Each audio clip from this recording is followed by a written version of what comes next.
আসসালামু আলাইকুম ওয়া রাহমাতুল্লাহ। 10 মিনিট মাদ্রাসায় আপনাকে স্বাগতম। শাবান মাসে বাৎসরিক আমলনামা আসমানে ওঠে।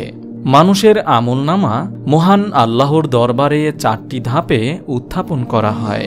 তা হল দৈনিক, সাপ্তাহিক, বাৎসরিক ও এককালীন তথা গোটা জীবনের আমল একসঙ্গে আল্লাহর দরবারে উপস্থাপন করা হয়। এই ভিডিওতে সে 4টি ধাপ উপস্থাপন করা হলো। তা হল নম্বর 1, দৈনিক। বান্দার দৈনিক আমলগুলো মহান আল্লাহর দরবারে 2 কিস্তিতে পেশ করা হয়। দিনের আমল দিন শেষে রাত আসার আগে, আর রাতের আমল প্রতি রাতের শেষে দিনের সূর্য উদিত হওয়ার আগে।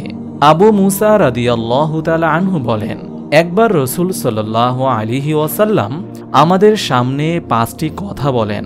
তা হল, আল্লাহ কখনো নিদ্রায় যান না, নিদ্রিত হওয়া তার সাজেও না। তিনি তার ইচ্ছা অনুসারে তুলাদণ্ড নামান এবং উত্তোলন করেন। দিনের আগেই রাতের সব আমল তার কাছে উত্থিত করা হয় এবং রাতের আগেই দিনের সব আমল তার কাছে উত্থিত করা হয় এবং তার পর্দা হল নূর বা জ্যোতি। সহিহ মুসলিম হাদিস নম্বর 293। হাদিস বিশারদদের মতে এ 2টি সময় হল ফজর ও আসরের সময়। নম্বর 2, সাপ্তাহিক। সপ্তাহের আমলগুলো পেশ করা হয় সোমবার ও বৃহস্পতিবার। আবু হুরায়রা রাদিয়াল্লাহু তাআলা আনহু থেকে বর্ণিত, রাসূল সাল্লাল্লাহু আলাইহি ওয়াসাল্লাম ইরশাদ করেছেন, সোমবার ও বৃহস্পতিবার আমল উপস্থাপন করা হয় আল্লাহর কাছে, আর আমি আমার আমল উপস্থাপন করার সময় রোজারত থাকতে পছন্দ করছি। তিরমিজি হাদিস নম্বর 747। নম্বর 3, বাৎসরিক। বান্দার বাৎসরিক আমলগুলো মহান আল্লাহর দরবারে উত্থাপিত হয় শাবান মাসে।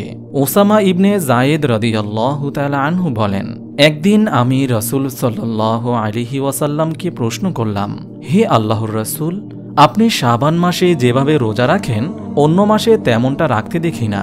জবাবে রাসূল সাল্লাল্লাহু আলাইহি ওয়াসাল্লাম বলেন, শাবান এমন একটা মাস যা রজব ও রমজানের মাঝখানে আসে, আর এ মাস সম্পর্কে সাধারণত মানুষ গাফিল থাকে, অথচ এ মাসেই আমলনামা আল্লাহ তাআলার দরবারে উপস্থাপন করা হয়।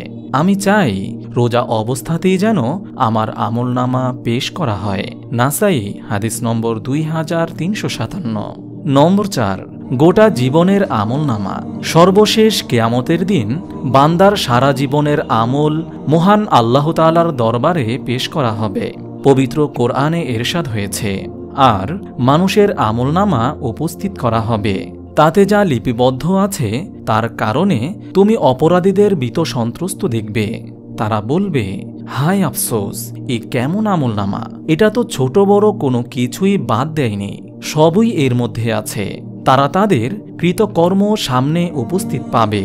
আপনার রব কারো ওপর জুলুম করেন না। সূরা কাহাফ আয়াত 49।